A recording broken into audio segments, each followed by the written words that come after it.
This is my presentation of my exam task.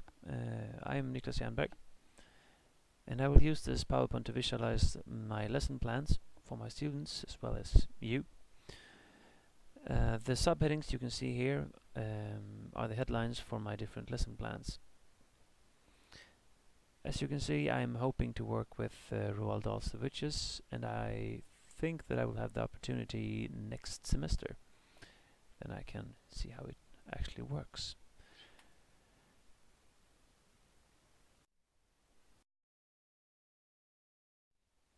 I've decided to start this off with what we will actually do, a short summary of it, what abilities will we practice, and I also want to prepare them that this project can actually be a bit hard. I will try to work with every student's CPD to get them to learn as much as possible, and I want them to use me and the rest of the class as scaffolds. Well, mostly me then.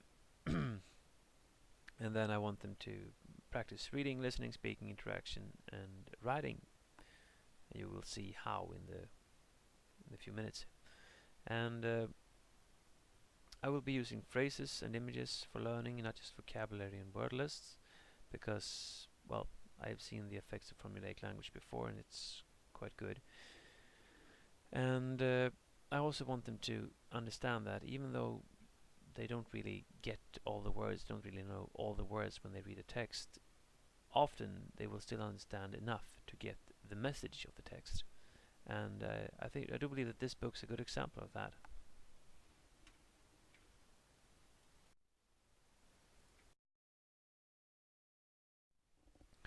How will we work then? Well, it's 4 lessons times 40 minutes. That's 180 minutes. And here once again you can see my headlines. How to spot a witch, the witch's ultimate solution, Formula 86, your life as a mouse, and the moral of the story.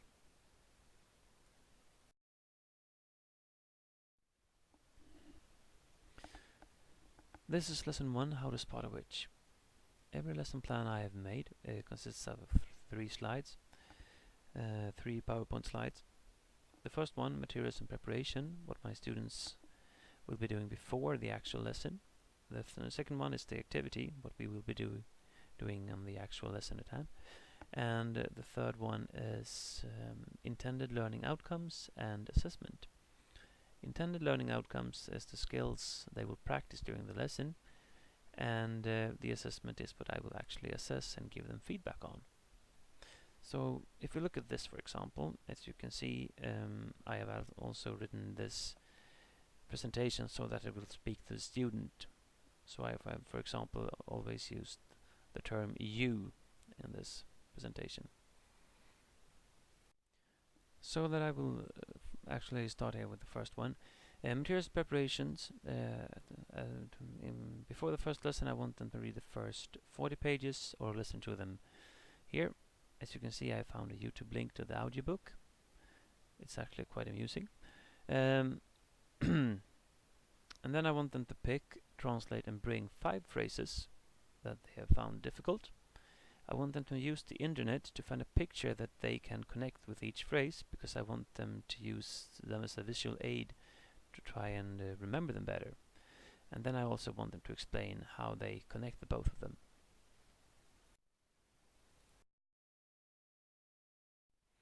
So this is the first actual lesson, the activity. To begin with, I want them to hand in the 5 phrases, along with the explanations, well, the 5 pictures as well.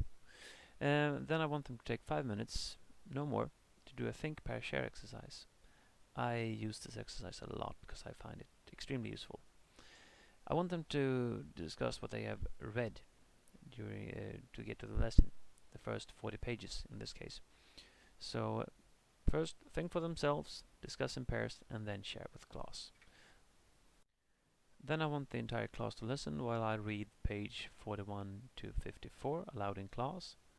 This is because I want my students to practice their listening skills. And of course they can interrupt me if they have questions. I want them to work in pairs. I want them to write down and discuss how to spot a witch and why it's so hard to recognize a witch from an ordinary person.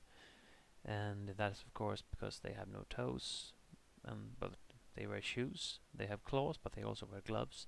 And they have no hair, but they wear wigs. So, and then we get to the part of the lesson where that I find a bit more important.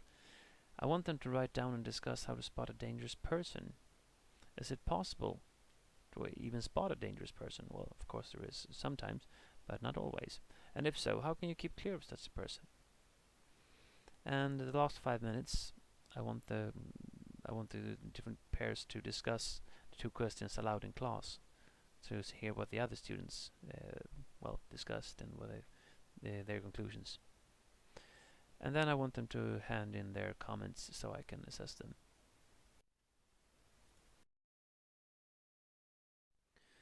And this is the third page then, intended learning outcomes. And during this activity I want them to practice productive skills, how to describe looks, speaking and presenting information to the rest of the class. And the receptive skills, listening to me reading aloud and following along in their own book, and also listening to other students' ideas. And I also want them to practice to relate phrases with pictures, which is a good strategy to learn phrases and words. And as an interactive skill, I want them to practice discussing and teamwork. And as you can see, assessment further on. Then I will listen to the discussions as they are being made. Of course, I will walk around in class and take notes, and perhaps give a question or two. And then I will assess and give feedback on their written discussions, as well as their explanations on how they connected the picture with the phrases, which actually was a part of their homework.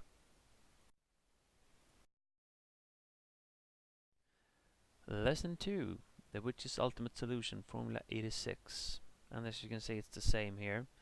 The only thing that's a bit different is the page numbers. And this time I don't want them to find phrases and apply a picture to them. This time I want them to write a short summary of what they've actually read. Send it to me right away, or actually bring it to class if they need help to send it or hand it in.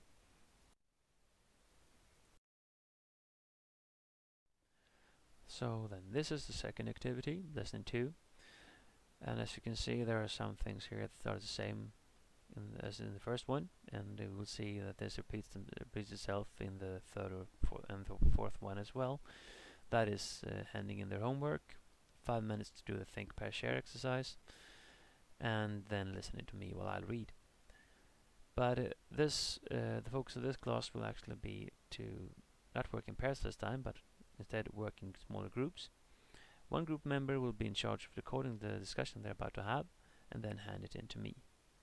And this time I want them to discuss the witch's ultimate solution, which is turning all the kids to, mice. And what's wrong with it? How would you do it if you were a witch? And remember, their solution must only affect children, not grown-ups or parents. I want them to try and use their imaginations. And then, after that, I want each group to present their own idea on how they would do it to the rest of the class. And to end it all off, I will give them feedback on the written exercises. In this case, the written exercises they made during the first lesson.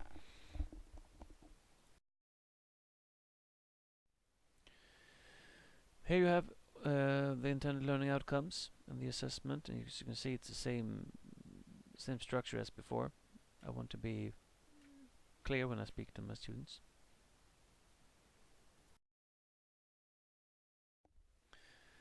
And for the third one, as you can see, there are a lot of pages here, so I don't want them to work themselves to the bone. And also, no homework at this time. Just read the pages. Read the book or listen to it. Doesn't matter.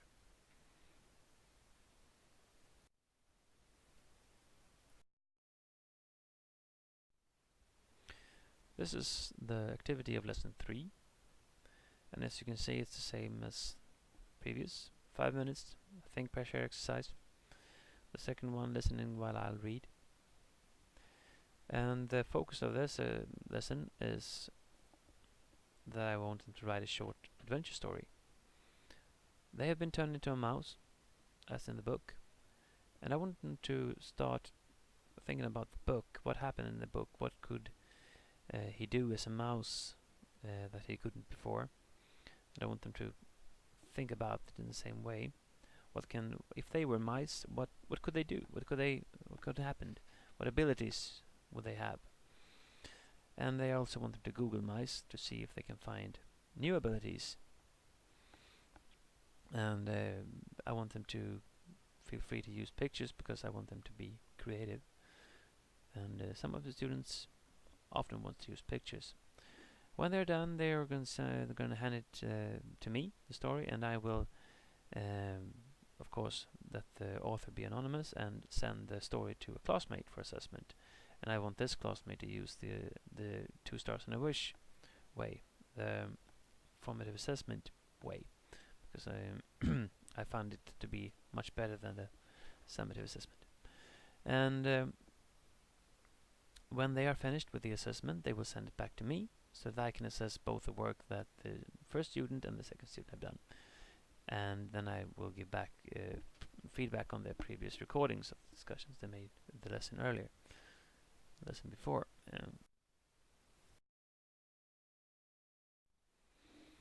And here you have the lesson 3 intended learning outcomes and assessment. It's the same as well, same structure. Productive skills, receptive skills, interactive skills, and although I have none interactive skills in this exercise, I still write it down because I want them to recognize the structure.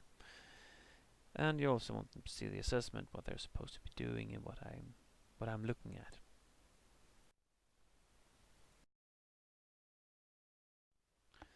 And this is the materials and preparation for the last lesson. The same here, they are supposed to read a couple of pages, and this time it's not that many pages, so I want them to do homework, and I want them to choose the first one, writing a short summary. It's actually a copy of the one in lesson 2, and the second one, pick, translate and bring 5 phrases connected to a picture, is from the first one, so they can choose whatever they like. This is lesson 4, the final actual lesson. This is the activity, and as you can see, its structure is similar to the previous ones. I want them to hand in their homework, I want them to take 5 minutes to do the think, pair, share exercise, and I want them to listen to me while I read the final pages of the book. We have now finished the book, and I really hope that my students have enjoyed it. And I will now try to discuss the moral of the story with my class, the meaning of it. And there can actually find quite a few layers in this book. So I've decided to do this by starting with a think, pair, share exercise again. And I want them to think about this. What kind of meaning can we find behind this story? And well, when they're finished, I'm going to share with the class. I will actually start writing it down on the whiteboard as we go along. And when we have finished, when we have found the different meanings, and I will try to make them think about what kind of other stories or movies have they seen with similar morale.